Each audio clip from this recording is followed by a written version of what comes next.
വന്നിട്ട് ചൊറിഞ്ഞത് എന്തിനാന്ന് എനിക്ക് ഇപ്പോഴും മനസ്സിലായത്. നീ എന്നെ വിളിച്ചില്ലല്ലോ. ഞാൻ പുറത്തേക്ക് പബ്ലിസിറ്റിയാണ്, ഏട്ടനെ വേണ്ട അവൾക്ക്. അപ്പൊ രതീഷ് ചേട്ടാ, നമ്മളിപ്പോ അതിഥിയായിട്ടൊക്കെ പോയിട്ട് ഇറങ്ങിയില്ലേ, നമുക്കൊരു കാര്യം ചെയ്യാം. ബിഗ് ബോസ് ഹൗസിലുണ്ടായിരുന്ന ഇപ്പൊ ഗബ്രീനെ ഒന്ന് വിളിച്ചു നോക്കാം അല്ലേ? അത് വേണ്ട. അല്ല, അവൻ ചിലപ്പോ ഞാൻ ഇതുവരെ അവനെ വിളിച്ചിട്ടില്ല. എൻ്റെ സ്വന്തം അനിയനാണ് അവൻ. എന്നെയും ഒരു ഏട്ടനെ പോലെയാണ് ഗബ്രി കാണുന്നത്. പക്ഷെ ഇത് ഞാൻ ചെയ്യുന്ന ഒരു ചതിയാവോന്നൊരു ഡൗട്ട്. കാഷ്വൽ ടോക്ക് ഇന്റർവ്യൂലാന്ന് പറഞ്ഞു തന്നെ തുടങ്ങിക്കോ. അതെയോ? ഓക്കെ, പെടുവോ? ഒരു പെടലുമില്ല, ഞാനില്ല കൂടെ. പിന്നെ ആവാം. അങ്ങനെ പറയില്ല പ്ലീസ്. പ്രശ്നമാവും. നിങ്ങൾ എന്നെ വെട്ടിൽ വീഴ്ത്തുള്ള പരിപാടിയല്ലേ? ഞാൻ ഒന്നും ഒരു അക്ഷരം മിണ്ടുന്നില്ല. ലോക്ക് ചെയ്തിട്ടേ ഞാൻ നിൽക്കുന്നുള്ളൂ.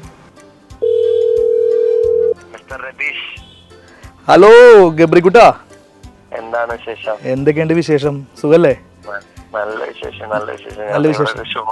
ഷോ ആയിട്ട് എറണാകുളത്താണ്. അതെയാ? ശരി ശരി. എടാ, എനിക്ക് വേറെ വലിയൊരു പരാതി ഉണ്ട് കേട്ടോ. നീ എന്നെ ഏട്ടനായിട്ടാണ് കാണുന്നത്, ഞാൻ നിന്നെ അനിയനായിട്ട് കാണുന്നതൊക്കെ പറഞ്ഞിട്ട് വലിയ വലിയ കാര്യങ്ങളൊക്കെ പറഞ്ഞിട്ട് ഇപ്പോൾ വേറെ ആൾ എൻ്റെ അടുത്ത് വന്ന് ചോദിച്ചതെന്ന് വെച്ച് കഴിഞ്ഞാൽ ജിമ്മിൻ്റെ ഉദ്ഘാടനത്തിന് പോയില്ലേന്ന് ചോദിച്ചു. നീ എന്നെ വിളിച്ചില്ലല്ലോ. ഞാൻ അത് ഭയങ്കര വിഷമമായിട്ടിരിക്കണം എനിക്ക്.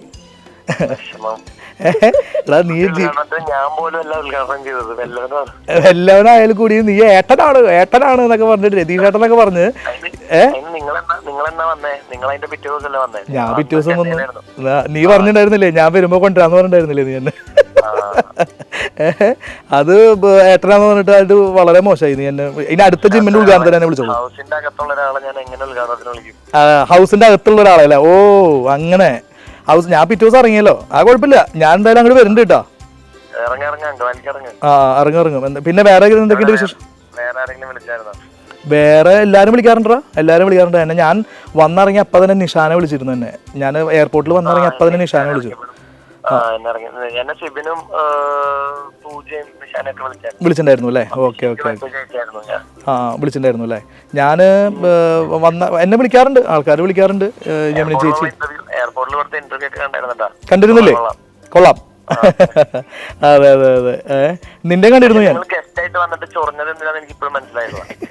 എടാ, ഗസ്റ്റ് ആയിട്ട് വന്നിട്ട് ഞാനിപ്പോ എല്ലാവരോടും ചോദിച്ചു. ഞാൻ ചൊറിഞ്ഞിട്ടൊന്നുമില്ല, നിങ്ങൾക്ക് അത് തോന്നണതാ. ഞാൻ എന്തൊരു ചൊറിഞ്ഞത്. എങ്ങാനും ചിലപ്പോ എന്നെ എനിക്ക് അണ്ടർസ്റ്റാൻഡ് നിർത്താൻ പറ്റിയാലും നിൽക്കാൻ പറ്റിയാലും.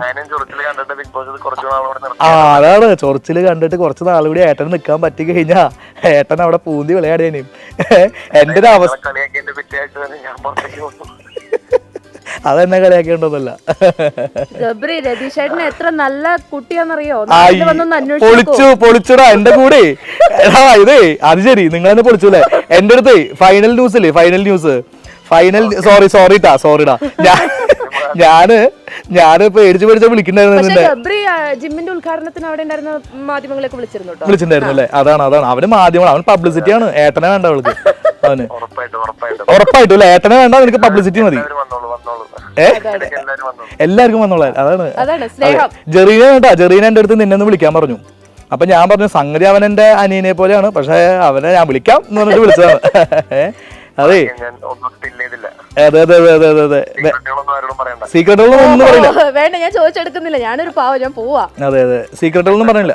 എന്റെ സീക്രട്ട് നീ പറയണ്ട, നിന്റെ സീക്രട്ട് ഞാനും പറയില്ല. എല്ലാം സീക്രട്ട് തന്നെ ഇരുന്നോട്ടെ. ശരി, എന്നാ എന്താ പണിന്ന് വെച്ചപ്പോ ചെയ്തോളൂ. ഓക്കെടാ, ഓക്കെ. Take care. ഞാൻ അങ്ങോട്ട് വരാം കേട്ടോ. ഓക്കെടാ. ഓക്കെ ശരിടാ മോനെ. ഓക്കെടാ മോനെ. Thank you.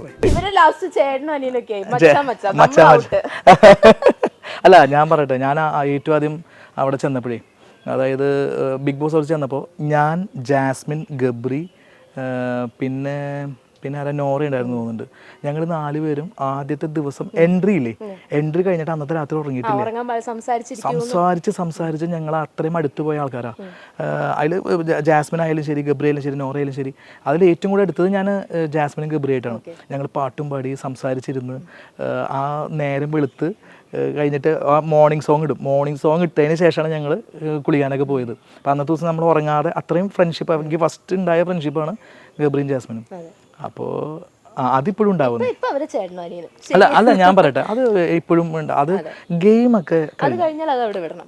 ഗെയിം നല്ല ഫാമിലിനെയല്ല കിട്ടുന്നത്. എത്ര പേര് അതാണ് ഗെയിം കളിച്ച് അതിപ്പോൾ അങ്ങനെയാണ്. ഞാൻ അങ്ങനെയാണ്, ഞാനത് കൊണ്ടുനടക്കാൻ ഉദ്ദേശമല്ല. ഗെയിം അവിടെ ഞാൻ വിട്ടിട്ടാണ് ഞാൻ പോകുന്നത്. അതേപോലെ തന്നെ എല്ലാവരുടെയും ക്യാരക്ടർ അങ്ങനെ തന്നെയാണ്. ഗെയിം അവിടെ ഇട്ടിട്ട് പോരും. ഇപ്പം നാളെ ഇപ്പോൾ ജാസ്മിൻ പണ്ട് എൻ്റെ അടുത്ത് ഇഷ്ടംപോലെ തല്ലുകൂടിയിട്ടുള്ളതാണ്. കുറച്ച് കഴിയുമ്പോൾ ഇക്കാക്കാന്ന് വിളിച്ച് വരും. അപ്പോൾ വരും ഇക്കാക്കാന്ന് വിളിച്ച് വരുമ്പോൾ ഞാനാകെ ഡൗൺ ആവും. നീ എന്നിട്ട് ഇക്കാക്ക പറയും എന്നൊക്കെ പറഞ്ഞിട്ട് പറയും. അപ്പോൾ അങ്ങനെയാണ്, ആ ഗെയിമിന് വേണ്ടിയിട്ടല്ലേ. അപ്പോൾ ഓക്കെ, താങ്ക് യു.